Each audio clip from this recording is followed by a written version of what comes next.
به نام الله بخشنده مهربان. السلام علیکم و رحمت الله و برکاته. شنوندگان عزیز برنامه ترازوی عمل، امروز نزد شما با موضوع آمدیم که اگرچه خیلی دلهای زیادی را میخراشد و یا اینکه یکی از موضوعهای غمگین کننده است، ولی در عین حال برای هر یک نفر مسلمان مهاجر خیلی از موضوعهای مهم می باشد. آن هم در موضوع مهاجر فوتیده و طرز دفن او. همه روزه میشنویم که مهاجر در این و یا آن مکان فوتیده است و طبق آماری گذرانیده شده همه روزه در روسیه، فقط در داخل روسیه تا 3 نفر مهاجر جان خود را از دست می دهد. یکی از بلندی می افتد، آن هم در پیدا کردن رزق حلال خود که می توانیم بگوییم مجاهدی راه رزق های حلال. یکی باشد از توفانچه بندیت های روس می ففتد، دیگری باشد از ظلم و از بیدادگری های ملتگراها و یا پلیس و نفران دیگری که زورشان فقط بالای مهاجر می رسد. و البته نفرانی هم هستند که با مرگ عادی خود می میرند. برای همین وقتی گفتیم هر روز تا 3 تا از مهاجران می میرند، بیاید ببینیم که این مرگ و میری به خود مهاجر که تاثیر خیلی به خود عائله‌اش جدی میرساند و برای یک عائله یک ماتم بزرگ می شود.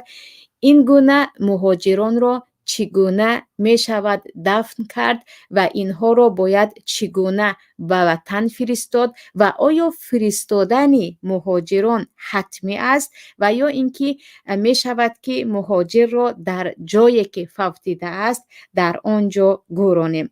چه خیلی که گفتیم فقط در یک سال حدود 1000 تابوت مهاجر به تاجیکستان رفته رسید. یعنی 1000 تابوت، 1000 جسمی بیجانی مهاجر مظلوم را از روسیه به خود تاجیکستان انتقال دادند و تنها الله می داند که چند نفر یا 10 نفر دیگری مهاجر شاید در زیر برف ها، شاید در جنگل ها پنهانی و شاید هم باشد در کنج یک محله کوچه یا اینکه مردخانه در آنجا فوتیده اند و کسی از آنها خبر ندارد و آماری نفرانی که بی نام و نشان هستند خیلی زیاد می باشند.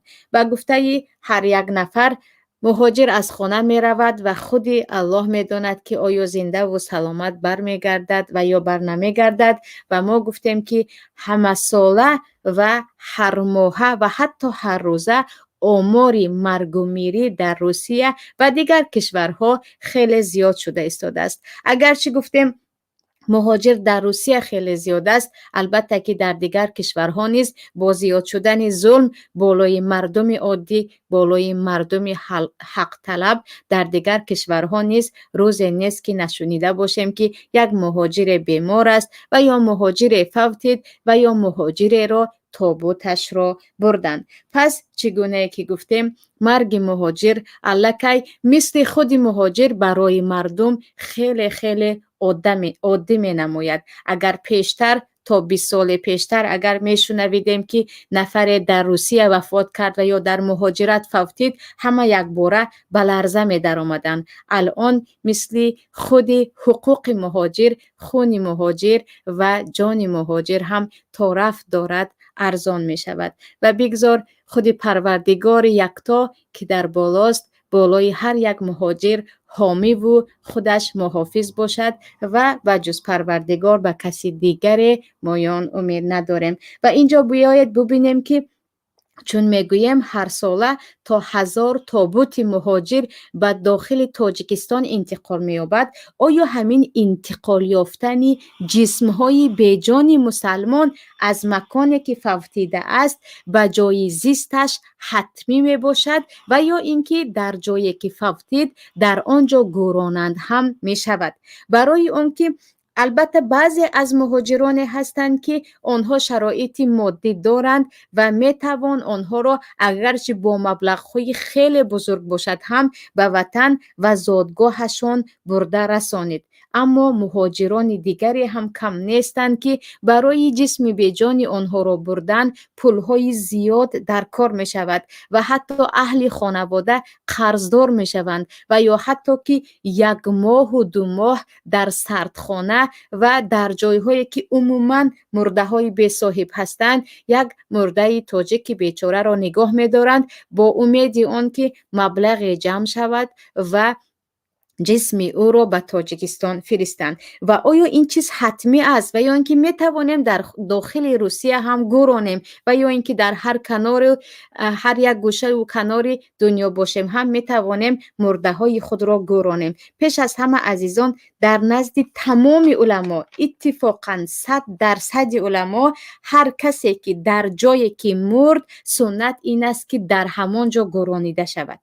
یعنی در هر جایی که شما مردید، البته اگر در آنجا همچون یک مسلمان برای شما قبرستان باشد و شرایط گرانیدن مثل سنت اسلام در آنجا باشد، باید که در همانجا گرانیده شود و یگان قول در یگان مذهب در نزد یگان اهل علم وجود ندارد که حتمی است که نفری فوتیده را به زادگاهش بیاوریم. این چیز حتمی است، اگر نکردید گناهگار می شود و یا اینکه مرده عذاب می کشد و یا اینکه مرده چیزی دیگر می شود. عزیزان، بعد از اینکه ما فوتیدیم، خواه در زمین مکه باشیم، خواه مدینه باشیم، خواه بیت المقدس باشیم، خواه در روسیه باشیم، دیگر ما به دنیای دیگر، به عالم ارواح انتقال می‌یابیم. یگانه چیزی که به ما فایده می‌رساند این دعای دوستان و صدقه هایی که می‌کنند و به ما می‌بخشند و در نزد جمهور علما هر کسی که به ما قرآن خوانده میبخشد و یا نماز و یا روزه هر عمل ثواب را میکند و ثوابش را میبخشد رفته میرسد. اما خاکی که ما را در آنجا گرانیدن و هرگز برای ما نه شفاعت میکند نه سبب راحت ما در داخل قبر می شود. برای همین در نزد تمام علما از مذهب امام ابو حنیفه رحمت الله علیه شروع کرده تا دیگر مذاهب، وقتی که انسان در مکان فوتید که در آنجا اگرچه دولت کفار باشد اما قبرستان مسلمانی وجود داشته باشد، باید در همان جا گرانیده شود. چگونه ای که صحابگان زیادی پیامبر صلی الله علیه و سلم در وقت فتح‌های اسلامی به گوشه و کناره های دنیا می رفتند و کم نیستند صحابه هایی که یکی در قبرس یا کیپر، دیگری در استانبول که در آن وقت زمین روم بود و یا دیگری در عراق که در آن زمان ما نمی گفتیم 100% مثلا پایتخت اسلام است، فوتیده بودند. برای همین در نزد تمام علما کوچانیدن یک مرده از مکان به مکان دیگر هرگز حتمی نیست. اما عده از علما هم از جمله در مذهب امام ابو حنیفه قول هست که نباید از 2 کیلومتر 3 کیلومتر که 2 میل میگویند زیادتر خود مرده انتقال یافته شود که کمی بعد در این باره صحبت میکنیم. اما حالت‌هایی هست که خیلی ضرورت دارد که باید مرده را به جایی که در آنجا قبرستان مسلمانی هست و یا به جایی که به او ضرر نمیرسانند انتقال داده شود. مثل اینکه یک نفر مسلمان در یک جای وفات کرد که مرده او را یا جسم بیجان او را شاید بسوزانند، طبق مثلا عرف و عادت هندوس ها و یا بعضی از مملکت های بت پرست دیگر که اگر مرده را دیدن حتما میسوزانند. و یا اینکه یک مسلمان در یک مکان فوتید که در آنجا عموما قبرستان مسلمانی وجود ندارد و در نزد جمهور علما نباید مسلمان به قبرستان کفار گرانیده شود. و یا اینکه مسلمان در جای فوتید که اگر مرده اش را در آنجا بمانند و مرده او ناحرمتی می شود و جسم او ناحرمتی می شود، شاید جسم او را چاق می کنند، بعضی از عضوهای بدنی او را میگیرند. در این وقت این هم چی می شود؟ ناحرمتی بالای جسم یک مسلمان که جسم مسلمان مثل جسم زنده اش قدر و قیمت دارد و در این باره حدیث حضرت عایشه رضی الله عنها روایت کرده است در ابو داود و احمد و کتاب های دیگر که میگویند کسر عظم المیت که کسره حیا، شکستن استخوان یک نفر مرده مثل شکستن استخوان او در زندگیش هست. یعنی هر بی‌حرمتی که به یک مرده و به یک جسد کردید گویا که به یک نفر زنده کردید که ناحرمتی، تحقیر، شکستن اینها همش بالای یک مسلمان حرام می باشد. برای همین با اتفاق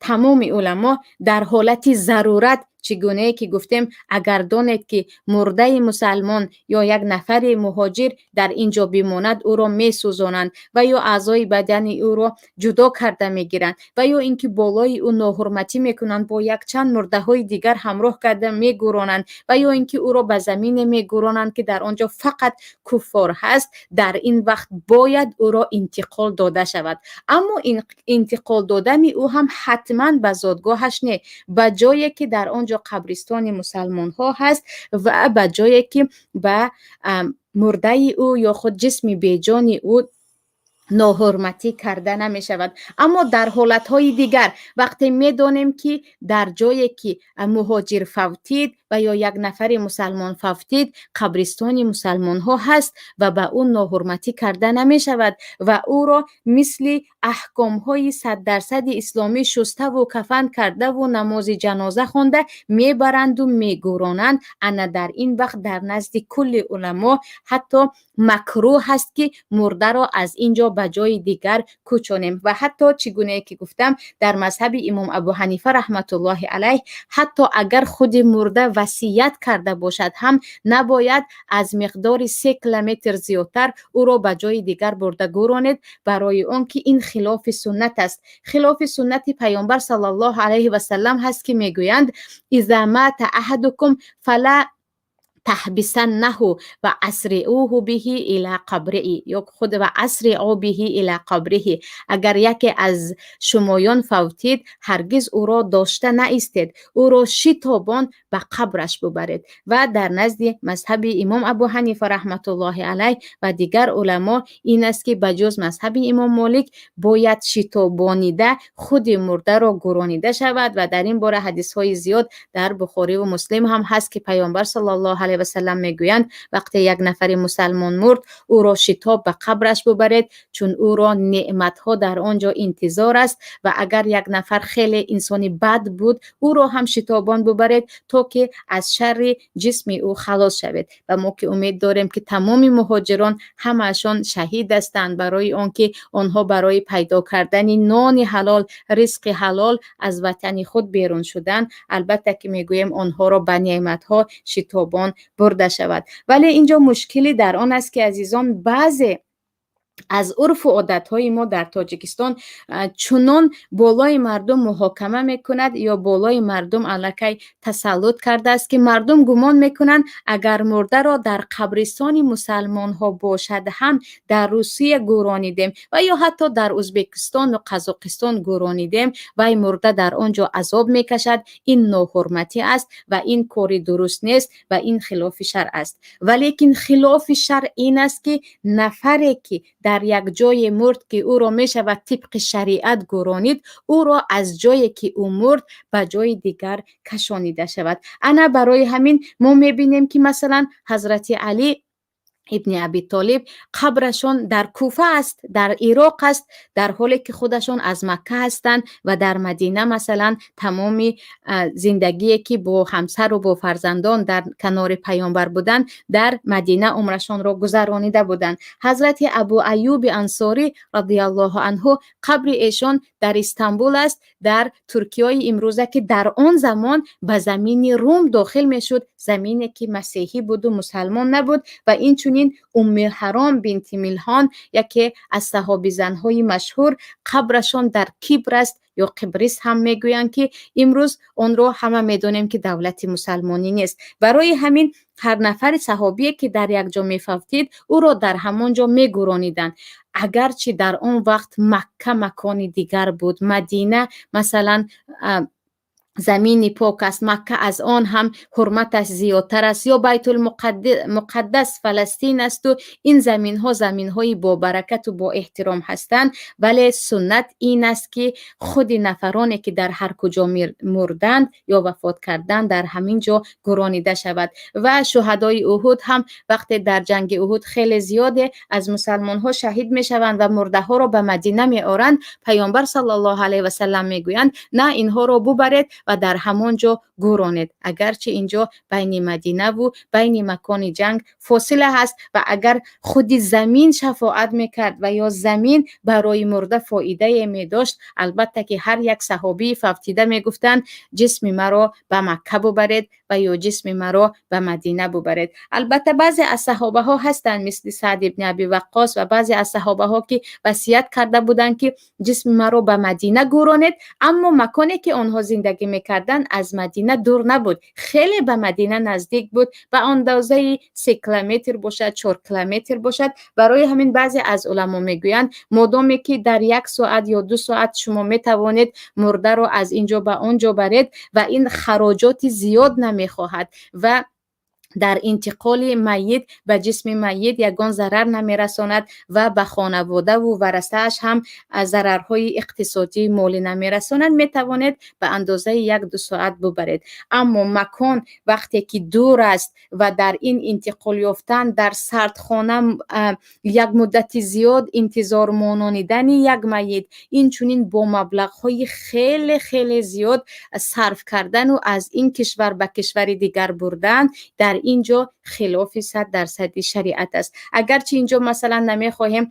به یگان نفری که خویشاوندانشان را از روسیه به تاجیکستان بردن ناحرمتی کنیم و نگوییم که کار شما خطا است، ولیکن امانت این است که هر چی که در شریعت هست از آن گفته شود و اون چیزی که عزیزان برای مرده های ما فایده میدهد، اون چیزی که نفرانی که فوتیدن از آن در نعمت هستند از آن شاد میشوند، البته این دعای ما و عملهای صالح فرزندان آنها و صدقه هایی که کرده و به آنها بخشیده می شود و هر دعای فاتحه که برای آنها بخشیده می شود و رفت و آمد کردن با نزدیکان آنها علل خصوص برای فرزندان، این برای آنها رفته میرسد و در این باره که مثلا دعا رفته میرسد، صدقه رفته میرسد، با نزدیکان نفر میت اگر مهربانی کنید با او مثل مهربانی کردن است، اینها همش هست. البته زیارت قبر هم ثواب خودش را دارد و اگرچه در خود حدیث اختلاف است،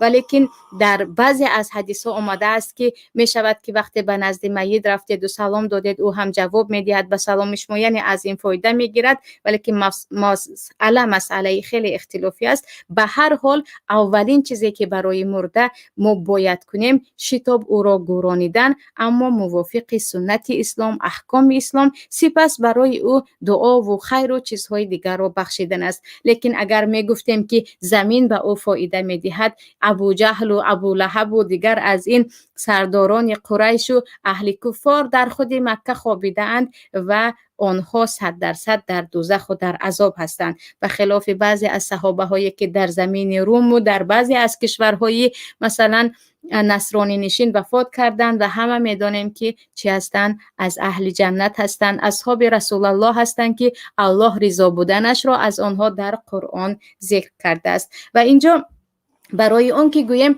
وقتی یک نفر میمیرد گورانیدن او در همون کشوری که مرد، این کار رو از عهدهش برآمده میتوانیم و این چیز اونقدر مثلا دهشت نیست که این رو ما فکر میکردیم. اینجا خواهر عزیزی هستند زیبا جان که خودشان در آلمان هستند و شوهرشان رو هم در آنجا از دست دادن و تا جای میدانم از بیماری کرونا ویروس و خود مراسم دفن، مراسم جنازه، مراسم گرانیدن، اینها رو همه اش را در خود آنجا تمام کردن و این یگان خلاف سنت هم نیست، گناه هم نیست. بیاید الان دعوت میکنیم که خواهر همراه ما صحبت کنن، ببینیم که مثلا تا چه اندازه می شود یک نفری که در خارج یا در مهاجرت مرد او را ما گورانیم و این را مثلا اگرچه خلاف اکثریت عرف است و اکثریت این را قبول ندارند، بیاید با شاهدی عین ببینیم که این چیز ممکن است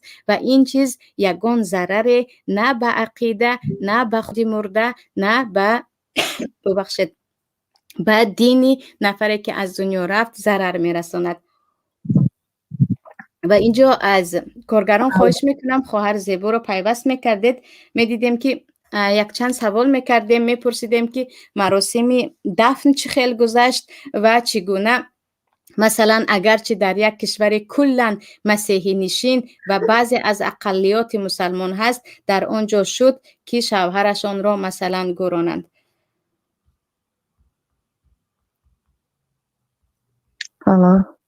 السلام علیکم. و علیکم سلام آقا جان.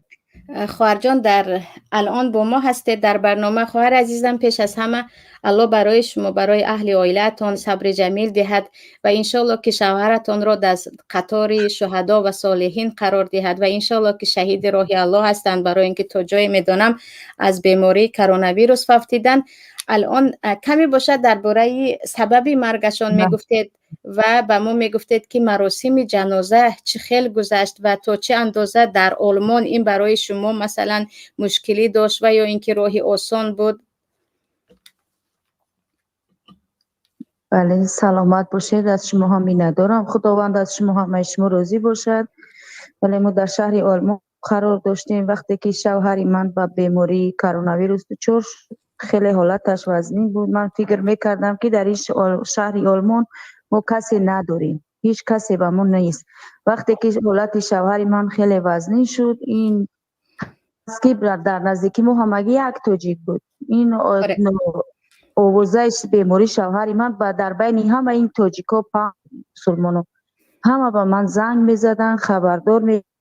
وقتی که شب که گذشت، شب جمعه دنیا گذشت، همین تاجیک همراه من بود، هم و یک کس همراه من بود، با همه خبر شد. همه وقتی که ما فرداش در خانه بودیم، شوهر من در بیمارخانه بود و تاجیک همراه من بود، در بیمارخانه بود، شوهرم در بیمارخانه بود. تا حال صبح بود، بر وقت صبح روز جمعه بر وقت خانه یک مثال که بگو مسلمانی که از فامیلیای ترک هستن، ترک اومدن. این تاجیک و همین تاجیکا همش خبر داد. این تاجیکا با بعض هست میگن فیرمه جمعیتی نور میگن، نور اوید برای همین مسلمان ها هسته که مرگ مرده مسلمان ها را میشوین، دفن میکنن، کفن میکنن. همین آمد خانه با ما صحبت کرد، گفت که ما میخواییم که به شما کمک کنیم، شوهر شما را دفن کنیم، شستن شما روزی هستید. من گفتم روزی هم معذور مثال درباره دفن جای قبرستانش کجا باشد؟ گفتن که قبرستانی مسلمان ها هست. ما گفت با خودمون قبرستان داریم. بعد از من یک کاغذ امضا گرفت و رفت. دیگر هم مایش رخت، گفت که شما مثال طرف دولت با حکومت کردن میتونید. این تاجیک گفت که این حالتش خوب نیست، مثال این بچه هاش خورد هستن، چه خیلی میکنه شما خودتون همش رو میکردید. گفتن مایلش ما برای همین کمک کردن هستیم. همه‌اش رو خودشون کردن، بردن، شستن، کفن کردن. این کاغذش رو هرچند که ما مثال نبینیم بگیم که نه شستن نشستن باور نکنیم، اینا همش دلیل دارن، کاغذشون میآید. آره. بعد نماز جنازه شون خواهر جان، طریقه دفن و نماز جنازه، وقتی که در مزار اینجا زمین خیلی قیمت هست، این زمین رو میخرن. وقتی که جنازش از تاجیکستان گفتن که مثال جمعی مایی تعاون کردن در کار شما میتونید. من گفتم که من اینجا هست که مثال با ملا هستن، دانشمندایی که مثال از ما با خوبتر اسلام نغز میفهمن میدونن و این صحبت کردم. گفتن وقتی که از در هجرت سفر کرد، مثال در هجرت وفات کرد، در شب ما گذشت به کسلی وبا، الحمدلله مسلمان این انشالله در الله شهید شده است. این شهیده باید شما ناامید نکنید، چون که این مرده شاید در 1 ماه به تاجیکستان رسد. با طرف مملکت‌های طرف دیگر زیر هوا گرم شده است. خودش در سالی و بود برام آوردگی بود که اگر خودتون دیلتون شود که امی رو عذاب تینو امی شهیدن ناامید کردن خواهی. و من گفتم نه، من روانه میکنم همینجا مزار مسلمان ها هست میگرونم. این وصیت از شوهرم خودش بود که وقتی که کجای باشید همین وقت یک شستن باشن میشین و جنازه کنن، کجای باشید مو هم در کدام دولت همین از دنیا گذاری همونجا دفن کنن. گفت خودش روان کردن. خود شوهرتون یعنی وصیت کردگی بودن که اگر ببخشید اگر من فوتیدم مرا در همین جا گورونید. آره بله بله بله همین وصیت کرده بود. گفتگی بود مثلا کجای نباشد مزار مسلمان ها باشد و همین جنازه کنن شید برای خوب است دیگر هیچ مشکلی ندارد. من وصیت هم شوهرم خودش به یادم اومده بود و همین کردم. بعد خواهر جان از این اینجا روز جمعه همین امضای من گرفتن از بین بخشش از بین روز جمعه شنبه یکشنبه دوشنبه روز دوشنبه این قبرستان معلوم می شود کاغذش برای چون که در آلمان شنبه یکشنبه روز کاری نیست. بعد روزی سه شنبه سحر صبح دوشنبه خبر کردن که فردا جنازه هست. در مدتی همین یک روز دیگر و همه همین تاجیکایی که در همین شهری تنها آلمان اروپا همین خیلی زیاد آدم ها هم آمدن همین با گرفت ترکا خودشون آوردن موسیقی در همجا دفن زیاد سبقه قدم های همه این مردم مسلمان تاجیکی ما زیاد با از این خبر همسایه عربا بودن ترکا کردا همسایه بودن همه کردن در جنازهشون خوب گذشت. برای همشان اجدیت. و خواهر جان اینجا خیش و تباره که در وطن هستن یگان زیدیت نشان ندادن، ناراضگی نکردن که چرا نآوردید از این چیزها یا با آنها هم دیگر تفاهم کردند و چیزی نگفتند؟ نه چیزی نگفتم. من با برادر شوهرم صحبت داشتم با پهوش صحبت داشتم. گفتم که همین با هست مثال ملایی هستن که از ما خوبتر میدونن همین خیل میگوین هم در وقتش همین خیل گفته بود که شرط نیست که مثال از دیگر دولت بر دیگر دولت بودن.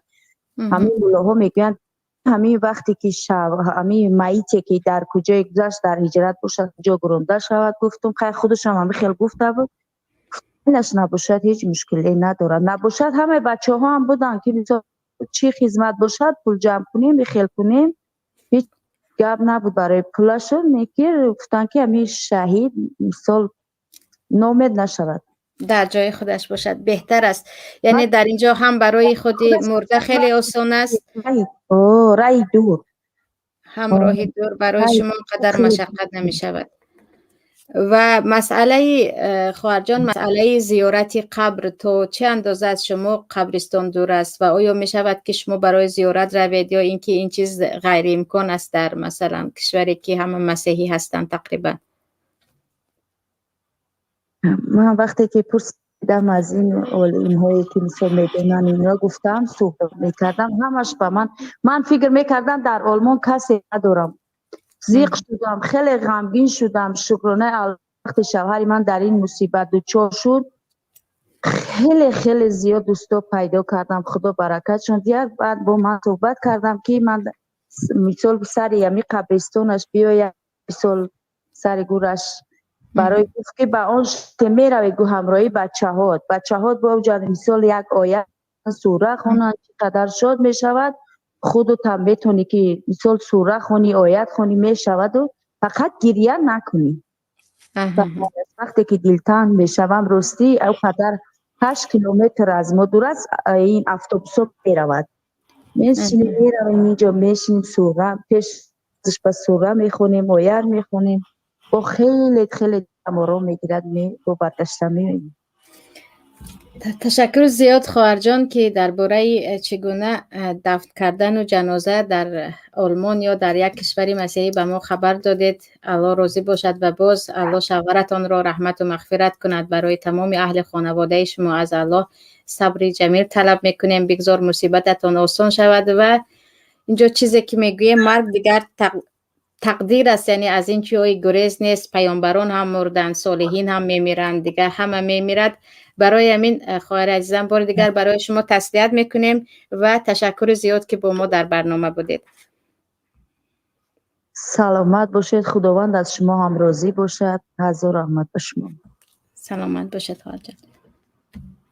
و اینجا شنوندگان عزیز، چه خیلی که با هم شنیدیم خواهر عزیز شوهرشان را در همین بیماری و با در آلمان از دست دادن و موافق حدیث پیامبر صلی الله علیه و سلم از قسم شهدا نفرانی هستند که آنها از وبا میمیرند. یعنی هر کسی که اهل نماز است، اهل تقوا است و انسان صالح است و در وبا میمیرد و یا زمین لرزه میمیرد و یا غرق شده میمیرد و یا از شکم درد میمیرد و یا زنی که در راه تولد میمیرد، اینها همشان شهدا میباشند، شهید میباشند. و البته که شهید احکام خاصی خود را دارد، اما این گونه شهیدهایی که مثلا از بیماری و از چیزهای دیگر مردن البته که به صف شهدا داخل می شوند. و چه خیلی که گفتیم می شود که مبلغ های زیاده که مثلا یک جوان می میرد، یک نفر می میرد که تماما اویلش در حالت های وزمین قرار دارند و من بعضی از حتی قصه های رو شنیدم که تو مبلغ های $10,000 تو مبلغ های مثلا $7,000 و $8,000 در وقت وبایی که نه هواپیما بود نه راهها گشاده بودن صرف کردن تا اینکه یک جسم مرده را ببرند به تاجیکستان به زادگاهش. البته که خیلی که گفتیم زادگاه و یا خاک و یا چیزی دیگر هیچ نقش نمی‌بازد پس از مرگ. پس از مرگ ما اون عمل صالحی که کردیم اون همش برای ما فایده می دهد و این چونین هر دعایی که از نزدیکان به ما فرستاده می شود، هر خیری که می کنند و به ما می فرستند و در نزد جمهور علما قرآنی که خوانده می شود و اجرش به ما رسانیده می شود. برای همین اگرچه خیلی سخت است عزیز خود را در یک خارج از کشور گرانیدن، ولی وقتی که می گوییم نه به هر راهی باشد باید مرده را به وطن برگردانیم، به هر قیمتی هم باشد بیاید اینجا گرانیده شود، بیاید یک بار دیگر فکر کنیم که تا چه اندازه در شریعت این چیز جایز می باشد و تا چه اندازه در این عمل به خود مرده ما فایده می رسانیم و یا ضرر می رسانیم و به خویش و تبار مرده تا چه اندازه در این مثلا شرایط حاضره و نرخ و نوای خود بلیط ها قیمت بودن و نرخ و نوای راهکرا اینها بلند بودن،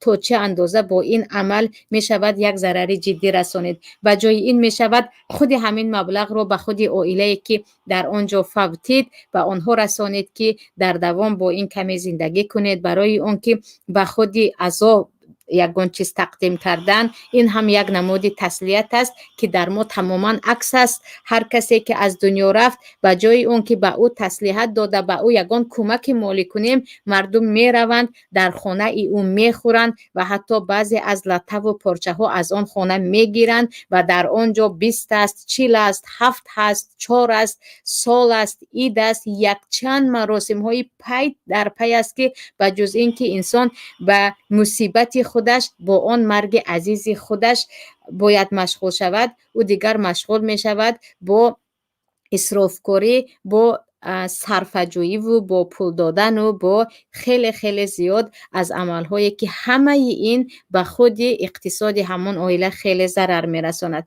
اما درباره این که گفتیم می شود که در شرایط امروزه، یعنی شکر پروردگار که در تمام کشورها مکان برای جسم مرده مسلمان وجود دارد. تقریبا کشوری رو نمیدانید که در آنجا قبرستان مسلمان ها در آنجا وجود نداشته باشد. در همه جا قبرستان مسلمان ها رو ما پیدا کرده می توانیم. پس بیایید به خودمان به خود مرده که این نوع احترامی به جسم یک مسلمان است که او را روزها حتی ماهها در سردخانه نگاه دارند، سپس از تابوت به تابوت دیگر، از هواپیما به هواپیمای دیگر، از اتومبیل به اتومبیل دیگر او را به تاجیکستان روان کنند و آنجا هم مردم مدت زیاد انتظار شوند. می شود که از او را در همه جا گرفت، می شود که نماز غایب خواند، چگونه که پیامبر صلی الله علیه و سلم برای نجاشی نماز غایب خوانده بودند. ولیکن اگر نفرانی که هم میگویند نه ما شرایط داریم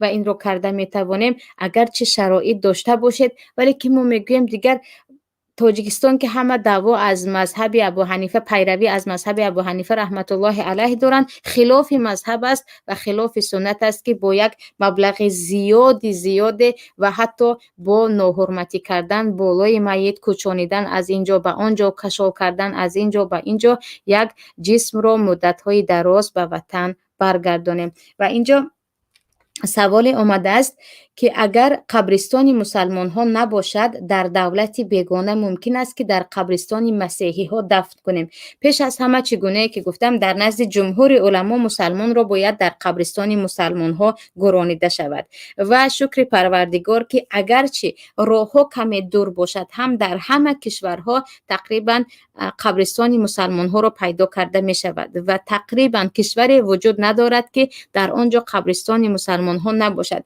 برای به هر حال در نزد جمهور علما اگر مسلمان در یک کشور مرد که در آنجا عموما قبرستان مسلمان ها نیست و اگر مسلمان را گرانیده نشود به جسم او ناحرمتی می شود، جسم او یا مثلا ویران می شود که جسم الکی بعد از برآمدن روح هیچ قدر و قیمت ندارد. این روح است یا خود جان است که به جسم انسان قدر و قیمت و آن ارزشی که هست می دهد. بعد از برآمدن جسم دیگر ببخشید روح از جسم که هیچ قدر و قیمت در خودش ندارد و خیلی زود ویران می شود و یا چیزی دیگر. البته الان با سوزندارو و اینها می توانند تا مدت در سردخانه نگاه دارند، اما به هر حال برای نپوسیدن و یا ضرر ندیدن جسم حتما باید در یک کنج قبرستان مسیحی باشد. هم در یک کنجش اگر هیچ علاجی نیست گرانیده می شود، اما در آنجا اشارت می مانند که این قبر مسلمان است و در آنجا کرست ماندن یا صلیب یا چیزی دیگر کردن عموما جایز نیست. اما چگونه که گفتیم در شرایط امروزه با وسیع گشتن مهاجرت مسلمان ها به کشورهای غیر مسلمانی و با وسیع گشتن دعوت اسلام الحمدلله که در تمام کشورها قبرستان مسلمان ها را ما پیدا کرده می توانیم و در آنجا نفری که فوتید ما می توانیم گرانیم. و این بود عزیزان برنامه امروزه ترازوی عمل که ما درباره مرگ در مهاجرت و طرز دفن او صحبت کردیم. البته درباره کفن کردن، درباره شستن، درباره نماز جنازه خواندن و درباره عزاداری و بعضی از احکام عزا با هم میدانیم، اما مشکلی ما در این است که انتقال کردن میت را از مکانی که فوتید به کشور خود و یا به زادگاه خود فرض عین قرار داده ایم و خود میدانیم که عائله هایی هستند که برای جسد میت خود را به تاجیکستان انتقال کردن ماها از مردم پول جمع میکنند و ماها انتظار کمک هستند. ما که یگان مثلا حکومتی که یا سفارتی که دستگیری کند و تابوت های مهاجران را به تاجیکستان فرستد چونین مثلا چونین کمک را نداریم. برای همین پیش از اون که گوید نه یک ماه باشد هم 2 ماه باشد هم چند مدت باشد هم ما انتظار میشویم و به هر حال به هر قیمت به هر شرایط جسم مرده خود را به تاجیکستان میبریم. بار دیگر فکر کنید که بیایید عرف و عادت یک کنار باشد در وقتی که خلاف شریعت است شریعت را به کار گیریم. انسان ها از زمینی که در آنجا خوابیدن پس از مرگ هیچ فایده نمی بینند. انسان ها از عمل های صالح کرده خود و عزیزانی که به آنها عمل صالح کرده ثواب می بخشند از این اجر و ثواب می گیرند. وگرنه هر صحابی که در خارج از مکه و مدینه فوتیده بود لابد پیامبر امرش میکردند صلی الله علیه و سلم که برگردانید به مکه گرانید یا اینکه برگردانید به مدینه گرانید. ولیکن هر صحابی در هر یک کشور در یک کنار گوشه فوتید و در همانجا قبرش هست و گرانیده شد. اما اینکه طرز عزاگیری یا تعزیه گفتن، باور کنید بعضی از تعزیه های ما پر از ریا است، بعضی از طرز عزاداری های در ما هست که عموما 100% خلاف شریعت است، حتی به حرام و گناه کبیره هم می رود. برای آنکه موافق شریعت عزاداری باید تا 3 روز باشد، روز 4م الکی عزا وجود ندارد مگر برای زنی که شوهرش فوتیده است. در این وقت او باید 4 اشهر و عشرا 4 ماه و 10 روز عزا گیرد. لیکن عزاداری که مثلا در خارج کشور است، البته تعزیه تا 1 سال و 2 سال هم می شود به یک نفر ما تعزیه بیان کنیم، اما اون لباس های سیاه پوشیدن و تا 1 سال در و دیوال خود را به عزا کاملا تبدیل دادن و کل هر چیزی که در شریعت حلال است برای خود حرام کردن، همش خلاف شریعت است که این گونه عزاداری رو پیامبر صلی الله علیه و سلم منع کردن و حتی گفتن برای زنی مسلمان حلال نیست که از 3 روز زیاد عزا گیرد مگر به شوهرش که باید 4 ماه و 10 روز عزا گیرد. و خواهران و یا عزیزانی که در خارج یک نفری خود را از دست می دهند و عزا را در خارج کشور می گذرانند، البته که عزا در خارج کشور هم حتما باید موافق عرف عادت ما تا 1 سال و تا جمعگی و تا عید و تا سال و تا 20 و تا 40 دوام ندهد. آن عزا را طبق شریعت گذرانند که هر کسی که برای تعزیه آمد با یک دعا گفتن، با یک تسلیت گفتن بگذار گذرد و حتی خوراک خوردن در مکانی که در آنجا یگان نفر مرد در شریعت مکروه است. و پیامبر صلی الله علیه و سلم وقتی جعفر طیار شهید می شوند به زنها امر می کنند که به خانه جعفر خوراک پخته ببرید، برای آنکه آنها الان با مصیبت خود مشغول هستند. و حدیث در صحیح بخاری دیگر کتاب های هم آمدگی هست که حضرت عایشه وقتی کسی می مرد یا فوت می کرد می رفتند و به آنها خوراک پخته می دادند، نه اینکه می رفتند و در نزد آنها خوراک می خوردند. یعنی در خارج هم اگر عزا داریم و در داخل تاجیکستان هم اگر عزا هست، نباید در خانه‌ای که در آنجا ماتم است مردم روند و مثل توی در آنجا معرکه گذارانیده خوراک خورند. این خوراک خوردن گناه است، حتی در بعضی از اقوال حتی حرام است که در خانه میت انسان خوراک خورد، مگر اینکه خویش و تباری که از راه دور آمدن برای تسلیت و آنها باید 1 روز 2 روز در آنجا مهمان شوند برای آنکه زود برگشته نمیتوانند و یا اینکه به نزد خویش و تبارشان آمدند و یک مدت میخواهند همراه آنها انس گیرند، همراه آنها دلبرداری کنند، انا به اینها خوراک پخته می شود. اون هم این خوراک را بهترش خویش و تبار یار و همسایه از بیرون پخته و آماده کرده به آنها برند، اما خودی نفری که در آنجا ماتم است خوراک پختن و به مردم دادن و به معرکه تبدیل دادن و حتی سبحان الله به یک دسترخوان عیدانه و عروسانه تبدیل دادن و همه نمود انواع نعمت را در آنجا گذاشتن، همش خلاف شریعت است که این گونه عزا وجود ندارد. عزا چنان است که مردم در مصیبت است تسلیت می‌دهید، خوراک پخته می‌دهید، مردم از یعنی صاحبان میت مصیبت زده ها از آن میخورند، دلبرداری شما رو میشنوند و شما زود باید بروید، یعنی نباید در آنجا نشسته غیبت کرده و خوراک خورده و انتظار خوراک دیگر شده نشستن. اینها همش خلاف شرع می باشد.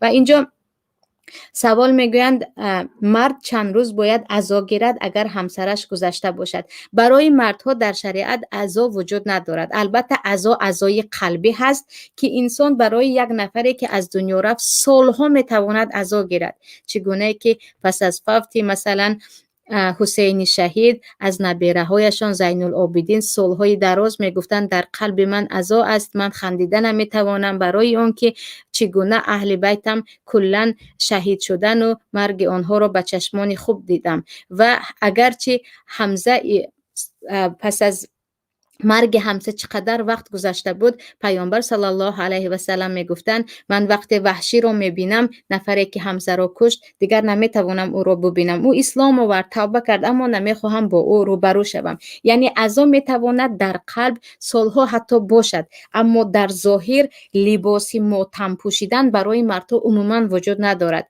لباس ماتم پوشیدن در اسلام برای زنها وجود دارد. زنی که شوهرش از دنیا رفت 4 ماه و 10 روز حتما باید لباس عزا گیرد. حتی فرزند او زینت نمی کند تا توان به غیر ضرورت به کوچه نمی رود. این را عده می گویند. عده زنی که شوهرش مرد 4 ماه و 10 روز در خانه شوهر عزا می گیرد، خوشبویی نمی زند، خودش را آراسته نمی کند، از جواهرات استفاده نمی کند. اما مردی که مادرش، همسرش، هر نفری که مرد برای مردها عزای قلبی هست، اما در چهره در لباس یگان جامعه میانبند تقی پوشیده این رمز عزا هم نیست و این نمود عزاداری در شریعت وجود ندارد. یعنی برای مردها یک لباس مخصوصی عزا وجود ندارد، برای زنها لباس خاصی عزادارانه میپوشند. برای خیش و تبار 3 روز، از 3 روز زیادش حرام است. برای شوهر حتما 4 ماه و 10 روز که نباید زن در این 4 ماه و 10 روز نه لباس یگان فسان زیبایی پوشد و نباید که او به کوچه به غیر ضرورت به کوچه براید. سوال دیگر: السلام، تقدیر زن و شوهر دادن در دست انسان است یا از الله است؟ اپا روشنی می دادید به همین سوال. دخترم به شوهر دادنی هستم، زیق می شوم. درباره تقدیر پیش از همه مسئله تقدیر یکی از اسرارهای الله هست که هرچی کوف کنیم به این چیز رفته نمی رسیم. اما بعضی مسئله های هست که پروردگار به ما اختیار داده است که اختیار مثلا مجبوری نیست. اگر مرگ گفتیم مرگ مجبوری می آید، بعضی بیماری ها مجبوری می آید، تولد فرزند مثلا پسر است دختر است بیمار است صحت سلامت است می آید. اما در این اختیار زن و شوهر البته که اینجا اول شده به تقدیر الله، سپس اختیار ما هم هست. هر کسی که مثلا اول شده خواستگار شد و او دختر رو داده از او نپرسیده، نه این تقدیر است گفته نمیتوانه. برای همین در وقت انتخاب کردن شوهر به دختر خودتان اینجا انتخاب دختر و شما هم هست. حتما اینجا باید رضاگی پدر، رضاگی عروس باشد و موافق حدیث پیامبر صلی الله علیه و سلم هر نفری که آمد که شما اخلاق او رو پسند کردید و دین او رو، یعنی دو چیز، هم دین و هم اخلاق آن نفر خوب است، در این وقت باید دختر را به او داده شود. و اینجا عزیزان موضوع ما درباره مهاجرت و مرگ و طرز دفن او در هجرت بود و چگونه که گفته می توانید در مهاجرت هم موافق احکام اسلام مرده خود را گورانید و طریقه عزاداری شرعی که در شریعت نباید از 3 روز زیاد گذرد می توانید در مهاجرت هم گذرانید و هرگز اگر چیزی شد سبب شد شما نتوانستید جسدی مهاجر خود عزیز خود را به وطن بردید، نتوانستید که بردید، از این غمگین نشوید. برای آنکه این گونه مرده را در جایی که فوتید گورانیدن این الکی سنت اسلام است و انسان چگونه که گفتیم خاک برایش نه شفاعت میکند و نه آن سرزمینی که در آنجا گورانیده شد برای او در حیات برزخی یا روحی برای او کمک میکند. با امید آن که تمام مهاجران صحت و سلامت به وطن خود برگردیم و کسی مهاجر در هجرت نمیرد. شمایان را به پروردگار یگانه میسپارم. السلام علیکم و رحمت الله و برکاته.